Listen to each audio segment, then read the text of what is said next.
Hello family, welcome back to my channel okay vlogs. మేము మీ ఓంకార క్లీన్కార.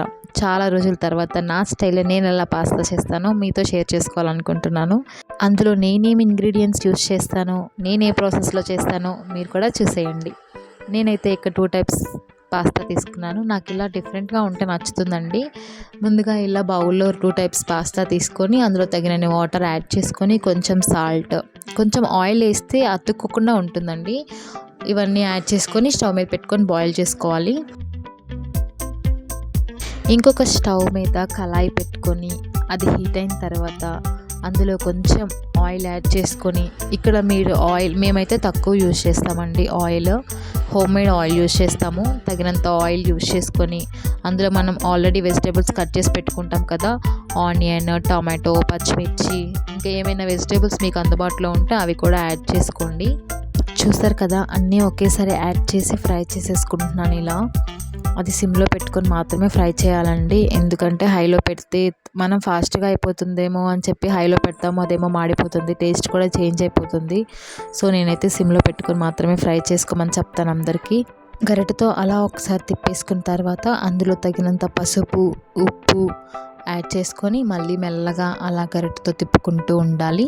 ఇక్కడ నేను పాస్తా చేసిన ప్రతిసారి అందులో టొమాటో కెచప్ యూస్ చేస్తానండి. నాకైతే చాలా ఇష్టం పాస్తాలో టొమాటో కెచప్ అంటే.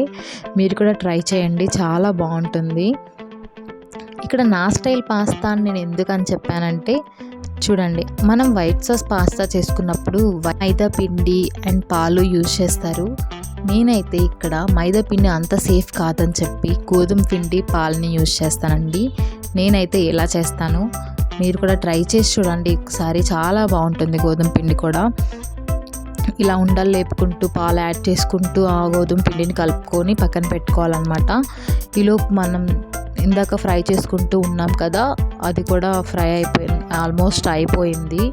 ఇప్పుడు మనం ముందుగా కలిపి పెట్టుకున్నాం కదా గోధుమ పిండి, పాలు, ఈ మిక్చర్ని ఇందులో యాడ్ చేసుకుంటూ కలుపుకుంటూ ఉండాలి, లేదంటే ఉండలు కట్టే అవకాశం ఉంటుంది. సో మెల్లగా కలుపుకుంటూ ఉండాలన్నమాట. మీరు ఇక్కడ కావాలంటే ఎక్కువ పాలు కూడా యాడ్ చేసుకోవచ్చు, ఇంకా జ్యూసీగా ఉంటుంది, చాలా టేస్ట్గా ఉంటుంది. మా వాళ్ళకు నచ్చదు కాబట్టి నేనైతే కొంచెమే పాలు యూజ్ చేశాను.